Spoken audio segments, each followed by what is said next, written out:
Olá, internauta, você que está conosco no Amazonas Atual, um grande abraço da nossa equipe aqui e obrigado pela audiência. A gente vai começar a discutir assuntos que consideramos muito importantes na data de hoje. Pela manhã, alguns vão varar à tarde, quem sabe até à noite também, para discutir conosco isso. Batemos um papo aqui no Amazonas Atual, o jornalista Valmir Lima, que está aqui conosco. Olá, Valmir, tudo bem? Tudo bem, Patrick.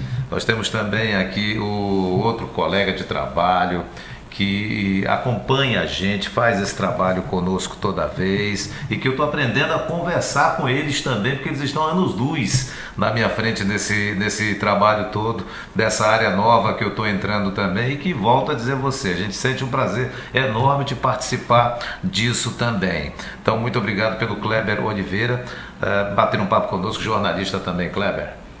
Isso mesmo. Tudo bem? Tudo beleza. Pois é, e os assuntos, como eu falava para vocês, internautas, são importantes. Tem o caso do Ministério Público Estadual, que denunciou o atual governador do Amazonas, Davi Almeida, e a candidata apoiada por ele, que é a Rebeca, por uso eleitoral do governo. A gente vai saber como é que foi isso.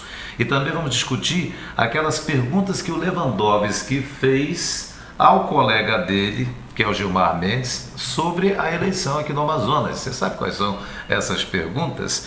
E agora, Brasília pipoca. Discute lá a análise da denúncia contra o presidente Michel Temer. Vai passar ou não vai passar? Valmir e Sérgio, a gente começa falando sobre essa denúncia do Ministério Público Estadual. Eu gostaria de saber, Kleber, na tua avaliação, é uma denúncia grave, é uma denúncia séria sobre esse assunto, às vésperas praticamente da eleição? Não, é sim. É uma denúncia, Patrick, que envolve a demissão de 48 servidores comissionados da SUAB, que é a Superintendência de Habitação do Amazonas. O Ministério Público Eleitoral alega que essas demissões foram feitas com motivos políticos, né, com motivos eleitorais. Então, denunciou o governador interino Davi Almeida, né, e a candidata Rebeca Garcia. O caso ainda é meio obscuro, ainda está sendo apurado, mas segundo os argumentos do Ministério Público Eleitoral, é que esses servidores foram convocados a fazer campanha a favor da Rebeca e se recusaram, por isso que foram demitidos. Mas a gente ainda não sabe se é isso mesmo que realmente aconteceu. Kleber, na verdade, tem uma controvérsia aí, né? Isso, exatamente. Que está sendo colocada. Por exemplo, a SUAB divulgou nota dizendo que não são 48 nem 50, como se dizia... como o Ministério Público alega, exatamente. Foram 23 servidores que foram demitidos. E foi o seguinte, a SUAB trocou o superintendente, né? É natural que você troque também os seus assessores. Isso em qualquer secretaria, em qualquer instituição acontece isso. Como é ano eleitoral, aí a coisa... E tem uma ganhou uma outra dimensão. Exatamente. Eram comissionados? Não eram comissionados? São comissionados. Nenhum é cargo efetivo. É cargo efetivo. Então, isso é natural que aconteça e foi o que o superintendente coronel... Superintendente da SUAB, né? Superintendente da SUAB disse que aconteceu. Foram 23 demitidos e que essas demissões ocorreram porque ele trocou ali os seus assessores que assumiu em junho. Inclusive, os próprios demissionados que denunciaram o caso ao Ministério Público dizem que eles foram demitidos desde junho, né? Desde junho. Inclusive, não tem a data precisa, mas a Rebeca Garcia só virou candidata no dia 15 de junho, né? No dia 15 de junho ali que ela decidiu que ia ser candidata à tarde. E só se apresentou como candidata, apoiada pelo Davi Almeida, no dia 16, que foi o último dia da convenção, né? O superintendente já tinha assumido, já tinha sido anunciado, pelo menos antes disso, muito antes disso, né? Então, essas demissões tem que ser visto, claro, o Ministério Público precisa investigar direitinho, a Justiça precisa estar de olho, né? Mas tem esse detalhe que a gente traz aqui nesse momento. As demissões são naturais nesse caso, né? Eu acho que o momento aí é que foi infeliz, né? fazer Exatamente. essas demissões nesse momento político. Acha E que isso pode foi interferir? usado, inclusive, eleitoralmente. Né? Pode interferir na candidatura da Rebeca, na tua avaliação? Não, eu acho que não. Eu acho que é uma coisa que depende. O eleitorado, quando ele já tem uma formação em relação ao seu candidato, ele não muda assim em relação a um fato isolado. Não. Bem, internauta, a gente passa para um outro assunto, e esse assunto do Ministério Público ainda vai render alguma coisa também, é só se ligar no amazonasatual.com.br, que a todo momento a gente está atualizando. O Lewandowski fez aquelas 6 perguntas ao Gilmar Mendes sobre a eleição aqui no Amazonas. Recordando uma situação lá nos bastidores de Brasília, haviam dito que o Lewandowski estava muito aborrecido com a decisão do Gilmar, então TSE, de continuar a eleição quando ele tinha dito que deveria ser parada e ser indireta. Isso no resumo do resumo. O Kleber, essas 6 perguntas nós temos aí, né? E Valmir também nós temos, né? Isso. Sim, então estão aqui as 6 perguntas. E uma coisa interessante, Patrick, é que essas 6 perguntas, elas direcionam para eleição direta, né? Inclusive, a partir da 4ª pergunta, da 3ª pergunta, né? Em que estágio, ele pergunta aqui, em que estágio se acha o calendário eleitoral relativo ao pleito suplementar previsto para o próximo dia 6? E aí a 4ª pergunta, quais os eventos do calendário eleitoral do referido pleito que já ocorreram e quais ainda estão pendentes de realização? Ou seja, ele cita exemplo lá, convenções partidárias já foi, né? Escolha dos candidatos já foi, propaganda eleitoral já foi, está acontecendo, termina na sexta-feira, né? Isso, lembrando que já está valendo também aquela regra de que não pode ser preso nem o eleitor nem o candidato. A não ser em flagrante. Né? E é isso, a não ser em flagrante, e a lei seca também, que vai vigorar no... Ninguém obedece a lei seca, né? Principalmente, Kleber, tem uma outra questão aqui, número 5, né? Que é o custo que a Justiça Eleitoral... ele diz, o Lewandowski pergunta o seguinte, a Justiça Eleitoral já incorreu em custos não reembolsáveis para a realização do pleito? Em caso afirmativo, qual o valor aproximado?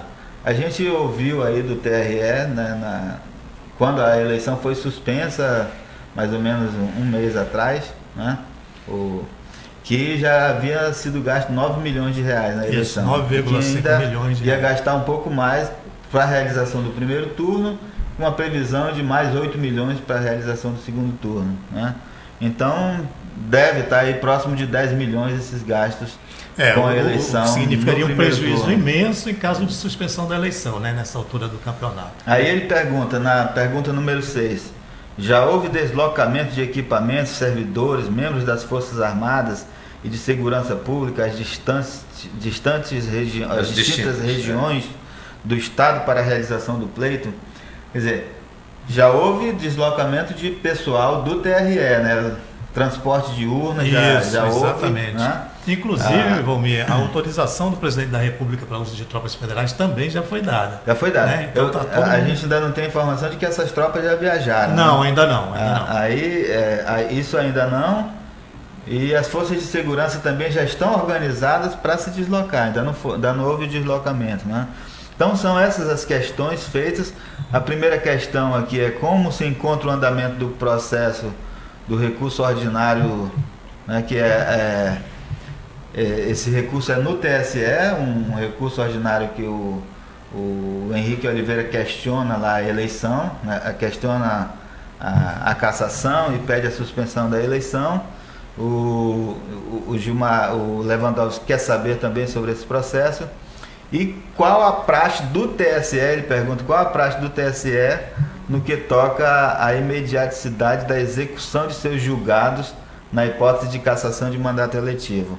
Então, o Lewandowski questiona como é que o TSE age nesses casos. Cassou o mandato, tem que realizar logo a eleição para substituir o cassado, mesmo antes do julgamento dos embargos de declaração, que ainda não foram julgados no TSE, né?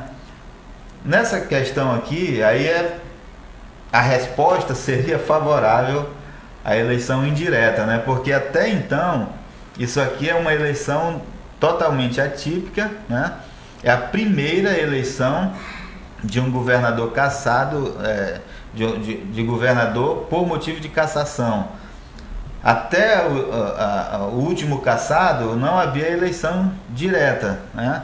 Isso mudou em 2015 com a mudança na lei eleitoral, a mini reforma eleitoral de 2015, que estabeleceu que só não faz eleição direta se faltar 6 meses para o fim do mandato.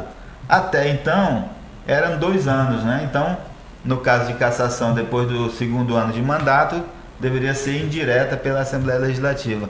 Então, nessa pergunta número 2 aqui, eu creio que o TSE vai responder que não, né? Que a tradição do TSE não é fazer como está sendo feito no Amazonas. Mas aí, diante das outras 4 perguntas que seguem, que é com relação à eleição, processo já em andamento, tudo preparado para a eleição, eu acho que o Lewandowski deve... É a minha opinião pessoal. A tendência é ele manter o pleito, né? Porque a gente está praticamente a 5 dias aí da eleição. Ele seria uma estrutura física aí de pessoal já montada. Isso é muito grande, desfazer tudo isso. Aquela carta do prefeito de Manaus, endereçada a ele, carta e-mail, que gerou um bate-boca entre...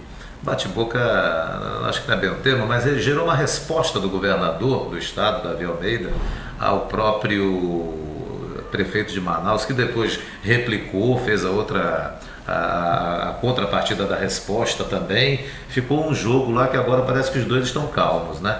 Mas tem alguma coisa a ver com a mudança, de uma provável mudança de posicionamento do Lewandowski ou não? Não, eu particularmente acho que não. Acho que aquilo ficou entre os dois mesmo, né? Aquela coisa da campanha eleitoral, de clima de campanha eleitoral, não tem interferência nenhuma na decisão do ministro. Bem, e falando em situações internautas do que está acontecendo hoje, Temer é o foco no Brasil.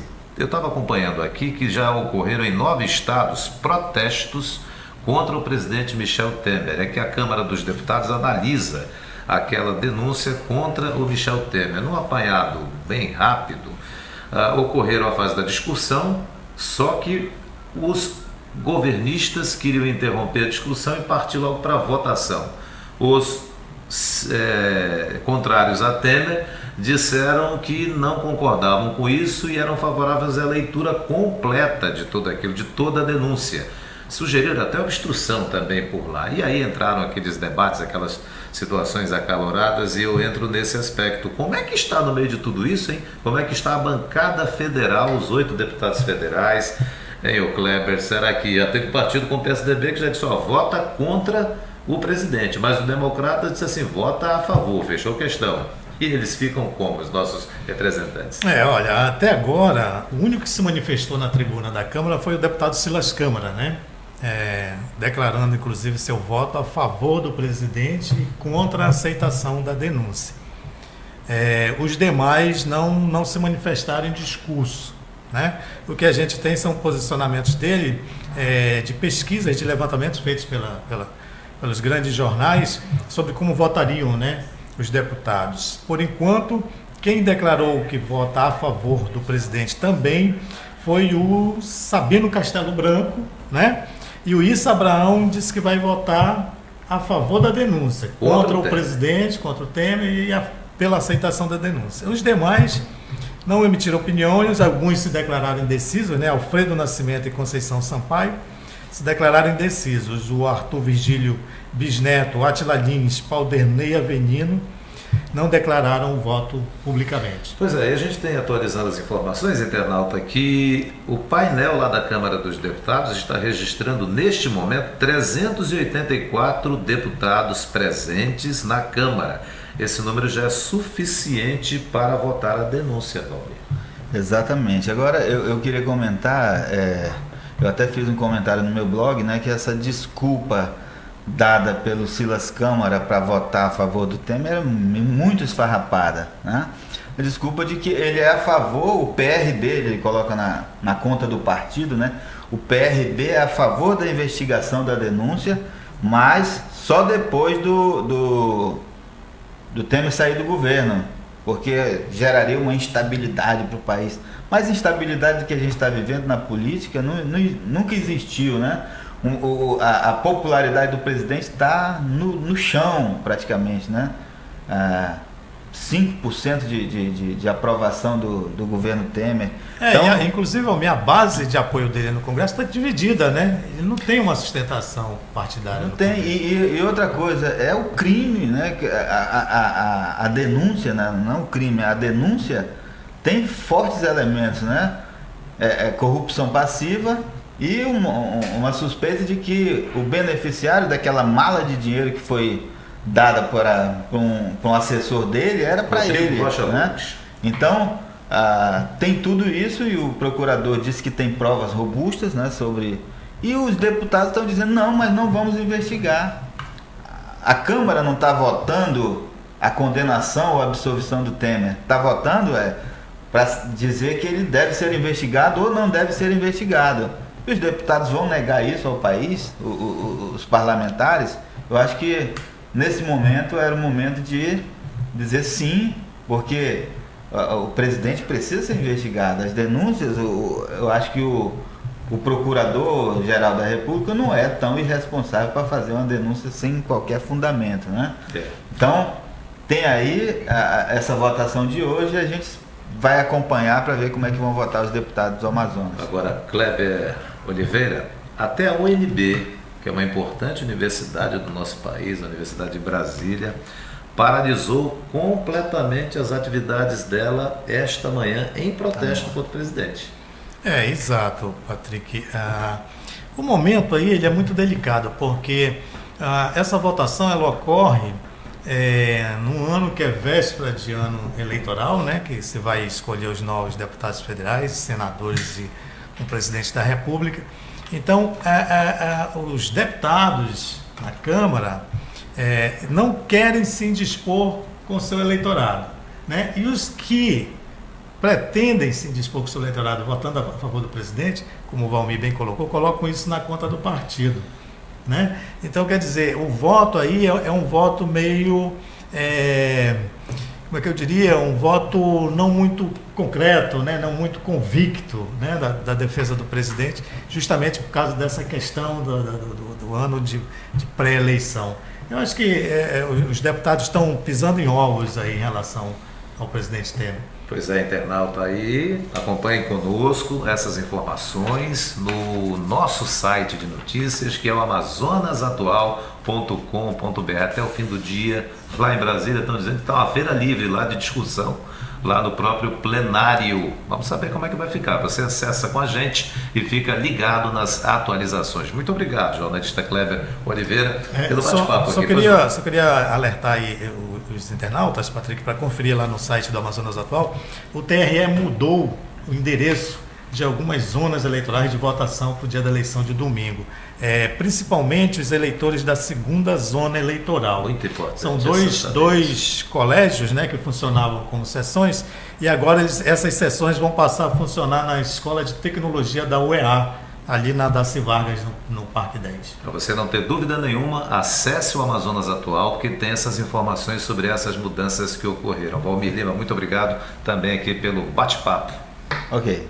E lembrando a você, acesse aí, tem muitas informações no Amazonas Atual, tem coisa para o jovem, tem coisa de economia, tem informações importantes, porque aqui é o site de notícias do Amazonas. Até a próxima!